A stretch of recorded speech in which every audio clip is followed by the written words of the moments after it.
Salut à tous et bienvenue sur AZ237. Il est facile pour quelqu'un de mal interpréter ce que vous dites ou voulez dire. En fait, c'est une expérience normale que tout le monde vit une ou deux fois dans sa vie. C'est tellement normal que lorsque cela arrive, nous y sommes presque toujours indifférents. Ce n'est généralement pas très grave. Cependant, parfois, une petite erreur d'interprétation de vos paroles et de vos actions peut vous mettre dans la balance entre la vie et la mort. L'histoire d'aujourd'hui concerne une vieille dame dont les actions étaient grandement mal interprétées par la police. Afin de protéger leur vie, les agents ont pris une décision difficile qui aurait pu facilement mettre fin à sa vie. Une décision qu'ils n'oublieront jamais pour le reste de leur vie. Regardons leur histoire. Mais avant de commencer, j'aimerais vous rappeler qu'après avoir regardé cette vidéo, vous pouvez faire un tour sur notre chaîne pour découvrir de nombreuses histoires à la fois incroyables, intéressantes et émouvantes. Et n'oubliez pas de vous abonner à la chaîne et d'activer la cloche de notification si vous êtes nouveau parmi nous. Martha Al-Bishara est née et a grandi en Syrie. Elle a déménagé en Amérique et depuis 22 ans a construit une maison avec son mari à Chatsworth, en Géorgie. Bien qu'elle ne vivait plus dans son pays natal, elle appliquait toujours tous les enseignements quotidiens qu'elle avait reçus en Syrie. Son mari et elle avaient souvent l'habitude de ramasser des plantes dans le voisinage. Martha, comme sa mère le faisait, cherchait des légumes et les utilisait pour préparer les repas. La cueillette était à la fois le passe-temps et le moyen de subsistance de la famille. Un jour, elle décida de traverser la rue pour cueillir des pissenlits pour le dîner. Avant de quitter la maison, elle prit un couteau de cuisine avec lequel elle avait l'habitude de partir en quête de nourriture.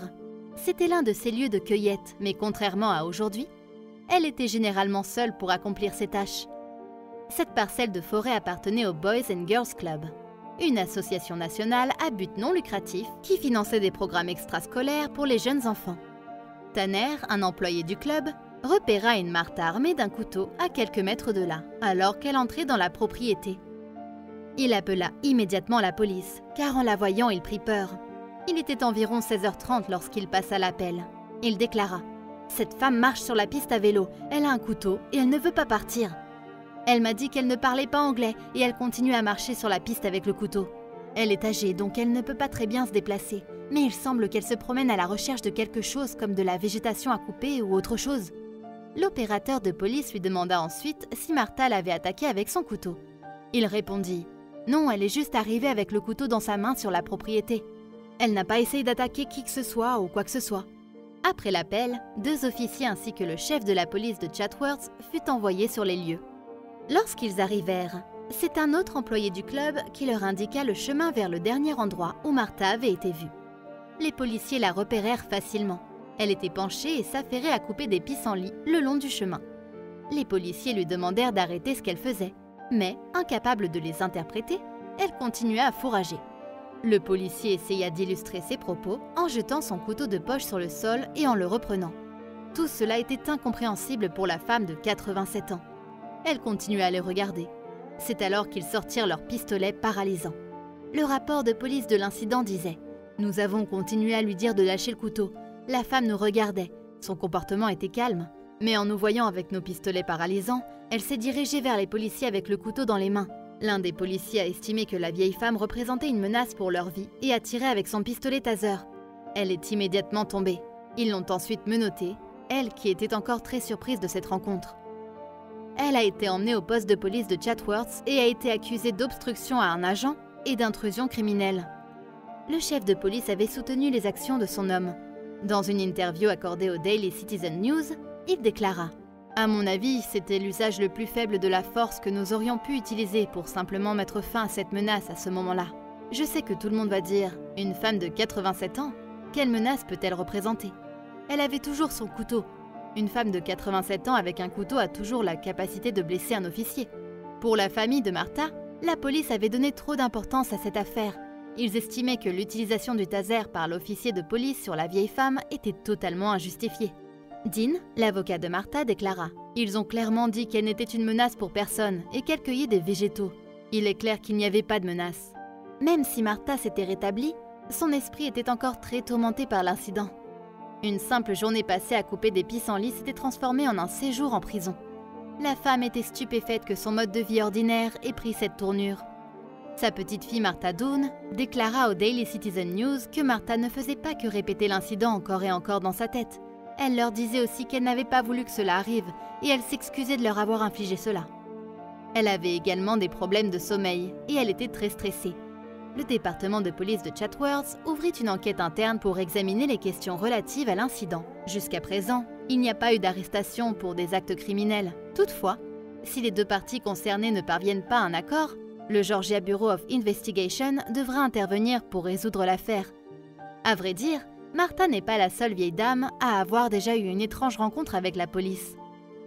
Comme nous le savons tous, la mort peut être très douloureuse, surtout pour ceux qui restent. Pour certains, il est très difficile de se séparer de leurs proches. C'était le cas de Jean Stevens, 91 ans, qui, à son âge, fut témoin d'un certain nombre de décès. Le mari de Jean, James, était décédé en 1999. Le couple avait été marié pendant plus de 60 ans. Ce fut certainement un coup dur pour Jean.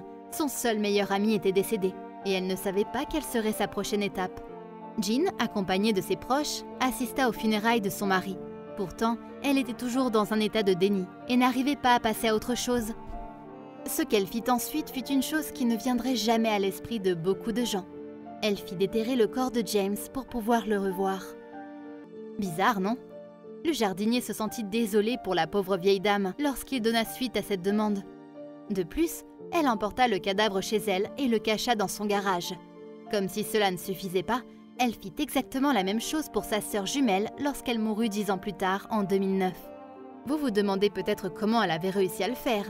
Elle avait un vieux canapé adossé à l'un des murs de son garage, sur lequel elle plaça le cadavre de son mari. Pour sa sœur jumelle, elle la plaça dans une pièce inutilisée de sa maison. Bien sûr, les cadavres dégageaient une certaine odeur. Alors la vieille dame vaporisait toujours du parfum dans sa maison pour masquer l'odeur. Elle put s'en tirer pendant un certain temps. Elle s'assurait que ses proches décédés profitaient de leur temps, et les traitaient même comme s'ils marchaient et respiraient encore. Ses voisins n'avaient jamais soupçonné quoi que ce soit, du moins pas pendant un long moment. Finalement, ils découvrirent tout et appelèrent la police. Les policiers qui arrivèrent chez elle pour enlever les corps lui demandèrent pourquoi elle avait fait cela. Elle répondit qu'elle voulait pouvoir toucher et parler à ses proches à tout moment. À la surprise générale, elle fut autorisée à garder les corps, mais à la condition qu'elle construise un lieu de stockage approprié pour les cadavres. Et c'est ce qu'elle fit. Elle construisit un mausolée pouvant contenir jusqu'à 8 corps. Bien que c'était un peu sinistre, c'était une bien meilleure option que la première. Tout comme l'histoire de Jean, il existe une maison à Hartford, dans le Connecticut, dont la décoration intérieure tourne autour de la mort. Les agents immobiliers ont eu et continuent d'avoir des difficultés à vendre cette maison. Elle est carrément effrayante. Il n'y a pas beaucoup de gens qui voudraient y vivre. La décoration intérieure est principalement constituée de motifs rouges. Des motifs ressemblant à du sang recouvrent les murs de la cuisine. Même les placards semblent avoir été tailladés avec un couteau de boucher. C'est une scène horrifiante. Pire encore, les empreintes sanglantes sont partout dans la maison, y compris sur les marches. Comparée à la maison de Jean, cette maison ne semble pas si étrange. C'est parce que Jean avait en fait des cadavres stockés dans sa maison. Pourtant, elles dégagent toutes de la même atmosphère effrayante. Il est intéressant de noter que les taches de sang dans cette maison ne sont pas réellement du sang, même si elles y ressemblent. Derrière la maison se trouve un jardin avec ce qui ressemble à un belvédère. Cela ressemble vraiment à un endroit où l'on organise des rituels sataniques. Comment quelqu'un pourrait-il profiter d'un peu d'air frais avec cette structure dans son champ de vision? Quoi qu'il en soit, la maison est toujours sur le marché. Et il n'est pas difficile de comprendre pourquoi. Les agents immobiliers continuent de croire qu'un jour, quelqu'un sera suffisamment intéressé pour l'acheter. Quelle est votre opinion au sujet de cette histoire? Dites-le nous dans les commentaires. Si vous avez aimé cette vidéo, alors cliquez sur le bouton j'aime et partagez-la autour de vous. À très bientôt sur AZ237.